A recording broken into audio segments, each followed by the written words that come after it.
নমস্কার প্রিয় বন্ধু, রান্নাঘরে আপনাদের সবাইকে স্বাগত।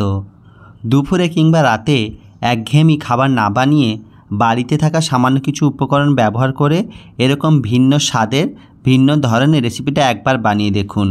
ছোট থেকে বড় সবারই খুব পছন্দ হবে আর খুব সহজে এটা বানিয়েও নিতে পারবেন। তার জন্য এখানে ভাত রান্নার চাল এখানে আমি পরিবারের সদস্য অনুযায়ী নিয়ে ভালো করে ধুয়ে 2 ঘন্টা ভিজিয়ে নিয়েছি। অবশ্যই কিন্তু চালটা ভিজিয়ে নিতে হবে, নিলে কিন্তু সময় খুবই কম লাগবে। চালটাকে আমি একদমই পরিষ্কার করে ধুয়ে নিয়েছি। এটা আরও বেশ কিছুক্ষণ ভিজতে থাকুক। অপরদিকে রেসিপিটা বানানোর জন্য আমি নিয়ে নিয়েছি ডিম এবং আলু। এখানে আমি 5টা ছোট সাইজের আলু এবং 4টে ডিম ব্যবহার করেছি। এগুলোর পরিমাণ নির্দিষ্ট নয়, আপনারা অবশ্যই বাড়িয়ে বা কমিয়ে নিতে পারবেন। এখানে আমি ঘরের দেশি ডিম ব্যবহার করেছি, চাইলে আপনারা পোলট্রির ডিমও ব্যবহার করতে পারেন। এবার ডিম এবং আলুগুলো প্রথমে আমি একটু সেদ্ধ করে নেব। তার জন্য প্রেসার কুকারে পরিমাণ মতো জল আমি দিয়ে দিয়েছি, দিয়ে দিলাম আলু এবং ডিম। যদি বড় সাইজের আলু হয় আপনারা কিন্তু 2 ভাগে ভাগ করে এখানে দিতে পারেন। এবার অল্প একটু লবণ দিয়ে দিলাম। অবশ্যই সেদ্ধর সময় লবণটা ব্যবহার করতে হবে, তাহলে আলুর ভেতরে খুব সহজেই লবণটা ঢুকবে এবং ডিমের খোসাগুলো খুব সহজেই ছাড়ানো যাবে। এবার রেসিপিটা বানানোর জন্য আমি একটা মশলা তৈরি করে নিচ্ছি। তার জন্য এখানে মিক্সারের জারের মধ্যে নিয়ে নিলাম একটা ছোট সাইজের টমেটোর কুচি, দিয়ে দিলাম একটা বড় সাইজের পেঁয়াজ 4 ভাগ করে নিয়ে দিয়ে দিলাম অল্প একটু রসুন, সামান্য একটু আদা। এবার দিয়ে দিলাম ঝালের জন্য 2টো কাঁচা লঙ্কা, হাফ চামচ ধনে, গোটা ধনে দিয়েছি এবং দিয়ে দিয়েছি হাফ চামচ গোটা জিরে। এখানে আমি দিয়ে দেব হাফ চামচ হলুদের গুঁড়ো এবং হাফ চামচ কাশ্মীরি রেড চিলি পাউডার। তবে ঝালটা যদি আপনারা একটু বেশি পছন্দ করেন এখানে লাল লঙ্কার গুঁড়োও দিতে পারেন। ভালো করে পেস্টটা তৈরি করে নিয়েছি। হাতে সময় কম থাকলে এরকম পেস্ট বানিয়ে যে কোনো রেসিপি আপনারা বানাতে পারেন, এতে করে খুব সুবিধে হয়। এবার কড়াইতে দিয়ে দিলাম 3 চামচ মতো সর্ষের তেল। আমি রান্নাটা পুরোটাই সর্ষের তেলে করব, তার জন্য সর্ষের তেল দিয়েছি। আপনারা চাইলে সাদা তেলে রেসিপিটা বানাতে পারেন। এবার সেদ্ধ করে রাখা আলুগুলো আমি প্রথমে একটু ভেজে নেব, হালকা লাল করে আলুগুলো আমি ভেজে নেব। আলুগুলো কিন্তু খুব বেশি করে সেদ্ধ করে নিই যাতে একেবারে গলে যায়। এভাবে উল্টে পাল্টে ভালো করে আমি আলুগুলো ভেজে নিচ্ছি। আলুগুলো যাতে খুব সুন্দর দেখতে হয় তার জন্য অল্প একটু হলুদের গুঁড়ো দিয়ে দিলাম, দিয়ে ভালো করে ভেজে নিয়েছি। এবার আলুগুলো আমি তেল থেকে তুলে নেব, খুব বেশিক্ষণ ভাজবো না। এবার সমস্ত আলুগুলোকে আমি এখানে তুলে নিচ্ছি। এবার ওই একই তেলের মধ্যে সেদ্ধ করে রাখা ডিমগুলো আমি হালকা একটু ভেজে নেব। এতে আলাদা করে আর হলুদ গুঁড়ো আমি দেব না। ওই একই তেলের মধ্যে আমি 1 মিনিট মতো ডিমগুলোকে খুব সুন্দরভাবে নেড়ে ছেড়ে সব দিকটা ভেজে নেব হালকা লাল করে। দেখুন আমার ডিমগুলো কিন্তু সম্পূর্ণ ভাজা হয়ে গেছে। এবার এগুলোকেও আমি তেল থেকে তুলে নিচ্ছি। এখনও পর্যন্ত যে সমস্ত বন্ধুরা আমার ভিডিওটা দেখছো, যদি ভিডিওটা ভালো লেগে থাকে অবশ্যই লাইক কমেন্ট শেয়ার করো, আর এরকম নতুন নতুন ভিডিও পেতে চ্যানেলটা অবশ্যই সাবস্ক্রাইব করে দিও। এবার ওই তেলের মধ্যে দিয়ে দিলাম 2টো পেঁয়াজের কুচি। পেঁয়াজগুলো আমি একটু সরু সরু করেই কেটে নিয়েছি, দিয়ে খুব ভালো করে এটাকে একদম লাল করে ভেজে নেব। পেঁয়াজগুলো যদি খুব মোটা থাকে তাহলে কিন্তু ভাজতে একটু বেশি সময় লাগে, নাহলে কিন্তু খুব তাড়াতাড়ি ভাজা হয়ে যায়। আর এই পেঁয়াজটা ভাজার সময় কিন্তু কোনোভাবেই নাড়ানো বন্ধ করা যাবে না, তাহলে কিন্তু খুব সহজে এটা পুড়ে যাবে। এরকমভাবে নেড়ে চেড়ে পেঁয়াজগুলো আমি একদম লাল করে ভেজে নিয়েছি। দেখুন কত সুন্দরভাবে কালারটা এসে গেছে। এবার তেল ঝরিয়ে আমি পেঁয়াজগুলোকে এখান থেকে তুলে নেব। অবশ্যই কিন্তু লো থেকে মিডিয়াম আঁচে এটা ভাজতে হবে।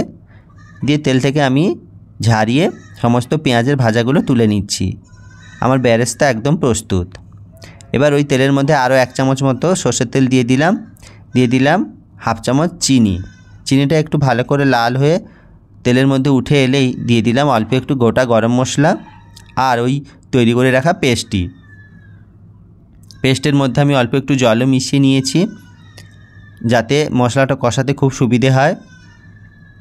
এবার লো থেকে মিডিয়াম আঁচে এটাকে খুব ধীরে ধীরে কষিয়ে নেব যতক্ষণ না মশলার কাঁচা গন্ধটা চলে যায়। এই সময় কিন্তু গ্যাসের ফ্লেম একদমই হাই করা যাবে না, একটু সময় নিয়ে ধীরে ধীরে মশলাটা কষাতে হবে। তাড়াহুড়ো করে মশলা কষালে কিন্তু এটা খেতে খুবই ভালো লাগবে না। তাই একটু সময় নিয়ে ধীরে ধীরে মশলাটাকে কষিয়ে নিতে হবে। দেখুন কত সুন্দরভাবে কালারটা চেঞ্জ হয়ে গিয়েছে আর উপর থেকে তেল ছাড়তেও শুরু করে দিয়েছে। এবার এর মধ্যে আমি দিয়ে দেব 2 চামচ বিরিয়ানি মশলা। এখানে আমি সানরাইজের বিরিয়ানি মশলাটা ব্যবহার করেছি। আপনারা চাইলে বাড়িতে বিরিয়ানি মশলা বানিয়ে এখানে ব্যবহার করতে পারেন। বিরিয়ানি মশলাটা দিয়ে আমি কিন্তু অল্প একটু নেড়ে চেড়ে নিচ্ছি। এবার এর মধ্যে দিয়ে দেবো জল। এখানে আমি যতটা পরিমাণে চাল ব্যবহার করব তার ডবল পরিমাণে জল ব্যবহার করছি, অর্থাৎ এখানে প্রায় 500 গ্রাম মতো চাল আমি ব্যবহার করেছি, তাই আমি 1 লিটার মতো জল এখানে দিয়ে দেব। যদি চালটা একটু মোটা ধরনের হয় তাহলে কিন্তু জলের পরিমাণটা একটু বেশি লাগবে। একই পদ্ধতিতে আপনারা কিন্তু দেরাদুন চাল দিয়ে এটা বানাতে পারেন, তাতে করেও কিন্তু জলটা একটু কম লাগবে। এবার ধুয়ে রাখা ভেজানো চালগুলো আমি দিয়ে দিলাম। চালটা দিয়ে খুব ভালো করে মিশিয়ে নিচ্ছি। এখানে মোট যে জলটা ছিল আমি আগে 2 বাটি দিয়েছিলাম, আবারও এখানে কিন্তু পরে 2 বাটি, অর্থাৎ 1 লিটার মতো জল আমি এখানে দিয়ে দিলাম। এবার স্বাদ মতো লবণটা দিয়ে দেবো। অবশ্যই কিন্তু জল দেওয়ার পরে লবণের পরিমাণটা ব্যবহার করাই ভালো। এবার এটা আস্তে আস্তে ফুটতে শুরু করে দিয়েছে। আবার একবার খুব ভালো করে নেড়ে দিলাম। দেখুন চালটা কিন্তু আগের থেকে অনেকটাই ফুলে উঠেছে। চালটা ভিজিয়ে রাখলে কিন্তু এটা খুব তাড়াতাড়ি হয়ে যায়। এবার ভালো করে একটু নেড়ে ছেড়ে নিয়ে এটাকে আমি ঢেকে দেব। এটাকে আমি 5 মিনিটের জন্য ঢেকে দিলাম। ফিরে এলাম 5 মিনিট পর। দেখুন জলটা অনেকটাই একদম টেনে গিয়েছে। দেখুন অনেকটা জল টেনে নিয়েছে। এইভাবে জলটা কিন্তু এর ভেতরে খুব ভালো করে শুকিয়ে নিতে হবে। তবে খুব ফুল হিটে এটা রাখা যাবে না, তাহলে নিচ থেকে কিন্তু লেগে গিয়ে পুড়ে যেতে পারে। চালটা এই যে আমার সেদ্ধ হয়ে গেছে। এবার এর মধ্যে আগে থেকে ভেজে রাখা ডিম আলুগুলো আমি একে একে করে সব দিয়ে দেব। বাড়িতে যদি হঠাৎ করে বিরিয়ানি খেতে ইচ্ছে করে, যদি হাতের কাছে না থাকে, এরকম একটা রেসিপি কিন্তু একদম উপযুক্ত। এবার খুব ভালো করে মিশিয়ে নিচ্ছি। ধীরে ধীরে খুব আস্তে আস্তে একটু মিশিয়ে নিতে হবে, নাহলে ডিমগুলো সব ভেঙে যেতে পারে। ভালো করে মেশানোর পর ওপর থেকে আমি যে বেরেস্তাগুলো ভেজে রেখেছিলাম সেগুলো অল্প অল্প করে আমি এর উপরে ছড়িয়ে দেব। আমি বেরেস্তাগুলো দিয়ে দিচ্ছি। এবার এর মধ্যে দিয়ে দেব ঘি। এখানে আমি মিডিয়াম সাইজের 2 চামচ ঘি এখানে ব্যবহার করেছি। এরপরে এর মধ্যে আমি দিয়ে দেব 1/2 চামচ গোলাপ জল ও কেওড়া জল, তার সঙ্গে অল্প একটু মিঠা আতর দিয়ে খুব ভালো করে মিশিয়ে নিলেই প্রস্তুত আজকের এই টেস্টি রেসিপি। অবশ্যই আপনারা চাইলে একবার বাড়িতে বানিয়ে দেখতে পারেন। খেতে খুবই টেস্টি হয়, ছোটো থেকে বড় সবারই খুব পছন্দ হবে। জলটা কিন্তু অবশ্যই এর ভেতরে এইভাবে ধীরে ধীরে শুকিয়ে নিতে হবে।